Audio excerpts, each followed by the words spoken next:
first thing I think is that this is put together by the GPs. I mean, the CCGs are leading this. We're just really functionaries for the CCGs and the GPs. But what we're trying to do is say, well, how would we like it to look? That's not the same as saying it's going to end up looking like that tomorrow. It clearly isn't. I mean, nobody's denying there's a lot of pressure on the service. We're doing it because we think it will be more efficient when, better. So how's it going to be? Sort of like when I was a child, when I think back, if you were sick, you'd go and knock the doctor's door and he will open the door 24/7 to care for you. Isn't that more pressure? Aren't these doctors going to have breakdowns through all this pressure you're putting on them? You'll have to be building hospitals for the doctors when they have breakdowns. That's how bad it's getting. Yes, put them in Charing Cross, keep Charing Cross and put the doctors there that are overworked already. I have some more global questions, but you haven't worked through. So I'll save that for later. If Sandra allows me to get Of course. Normally I don't speak at these meetings. I'm curious on this point here about early adopters. Yes. Who are the early adopters? Okay. Because it does seem to me a bit difficult to work out. Is that some GPs and some hospital services or what? I understand. So, just how be do you clear. integrate some of it without the rest being integrated? What's not to do with the early adopters is that all GPs have to become the centre of coordinating care. It doesn't mean that doctor that you have in mind, of course. It does mean that GP has to have an overview.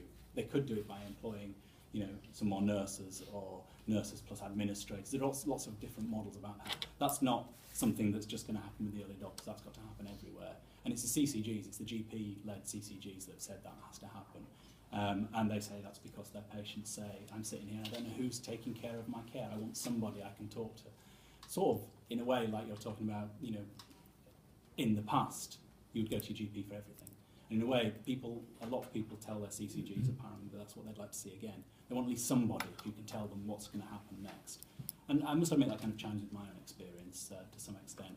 I'll just say what is the early adopter bit, and then I'll come back if that's all right. If you just flick to page 11.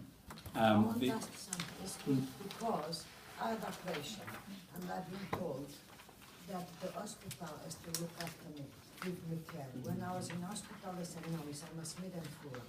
And I left for 2 days in bed with a big operation. And you see, they put us at risk. So that's absolutely that's a perfect story. That's exactly what we're trying to sort of tackle. Because that's what's happened. Sounds like, I mean, sorry, I don't mean to put words into it. It sounds like you were missed by birth. Sort of one organisation handed over to another, the other organisation didn't take on. And that happens quite often because care's not integrated, because they're not talking to one another properly, arguably because nobody is making sure that care's coordinated. This happens a lot. It always has happened. So you were abandoned effectively between two places. Exactly. And what happened to me, I know it happened to a lot of people. It's very common. Put us at risk. Yeah, it's very common. It's very common. And that's what this is trying to tackle. Now, I'm not a complete idealist. Like I said, I've worked in the NHS for a very long time, and we've done all sorts of things. But this is the direction that most people, as patients, when they put their patient head on, want to go. So that's what we're trying to do. And it's been led by the CCGs, and the GPs are saying we want to take some of that on because we're the ones that end up facing the patients and saying why you got, passed But from at the pillar to moment, I post. think everything, one push to the service to another one, and you are going from one to another, you are like this, and you get any service, because they push to it, one to each other. I have no responsibility, you have no, and you, when you need, you. So it makes sense to me that you need somebody. Just tell me, do the GPs think this is a realistic option? The CCGs are GPs, which is a bit of a Weasley answer, I understand. Yeah, Dr. Spencer, Dr. Spicer, them kind of doctors agree with this. But I think what most GPs agree is that their patients aren't being best served by the current system, and they feel. I mean, I spent a lot of time speaking to GP. I used to work in coronary heart disease, which is an interesting one because, of course, people get passed back to their GPs after a very intensive hospital experience where they spend lots of time being seen by lots and lots of professionals. And then suddenly, that's it, you're back out into the community. what GPs always told us then, is that they don't know what to tell their patients because the hospital's not telling them. So they'd be a fortnight or 3 weeks after the patients come to see them, and they still haven't seen the results back from the hospital. It's a very simple example, but that's what should not happen because somebody... I mean, it just seems to me at the moment, and I've obviously got to listen to more, but is it that either there's going to need to be far more GPs, which means more funding, or these are, even if you're going to have doctors, you're going to need more funding. And again, in this climate, is that either of those realistic things to be looking at as a main? It just seems very realistic. There is an argument that all of those things that we talked about where the system doesn't work very well. So it's very costly to have people in hospital when they're well enough to go home.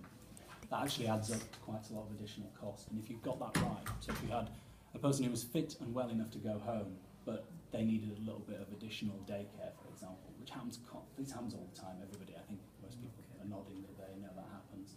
If they weren't costing, I don't know how much, but a very large amount of money for each day in hospital where they're attended by 3 nurses and 2 doctors and so on, that money would be saved to the system. So what underpins whole systems integrated care is a belief that the system will pool its budgets and make those savings available across the system. Will those things It's not happening. will they be costed out and actually put into Yes. another particular budget for looking after those Yes. patients who weren't looked after? Precisely what should happen. Which brings me neatly to the early adopters. Before I do, did you want to add? Did you have another? I've got a question to follow up. Okay. And it really does tie in with what people have been asking. What you've talked through so far, in terms of an ideal system, I very much like. But we do live in the real world. And like everybody in the country, I would have heard Sir Richard Tomlinson's talk last weekend about being under-doctored, under-nursed, underfunded. And that's the reality. I notice on page 9, for example, where you give who will complete this, you've got a kind of flow chart, but there are no dates there. And on the pioneer principles, who will complete this, you actually don't have any dates, nor do have you produced any budget heads. And in the real context of what's happening actually goes back to principle 1, which is, in my view, entirely right, is people will receive the care they need in their homes or local communities. But you're as aware as everybody that in real life, budgets are falling. The NHS is being cut. And not just the NHS, these community services are being provided by parts of local government, which themselves are losing their social budgets at quite an alarming rate. And I think you're right when you're saying the situation is not ideal at the moment. I very much agree on that. But you can go from poor to better, or poor to very bad to worse. Yes. And unless the funding is there, this is a lovely document, but really it doesn't do anything except to undercut what's there.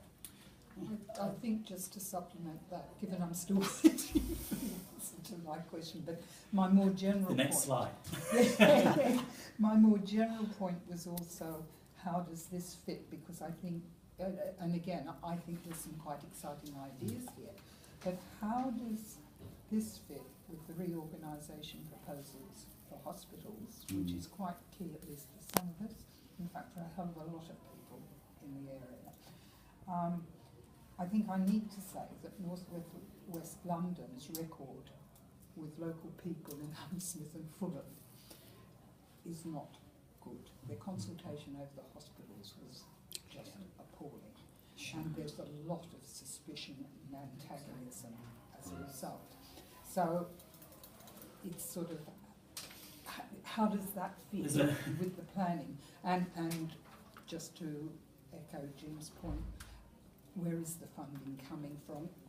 You know, if it's coming by taking away from hospitals, then that's a real, in the current context. I mean, there's a lot of questions in there. Yeah.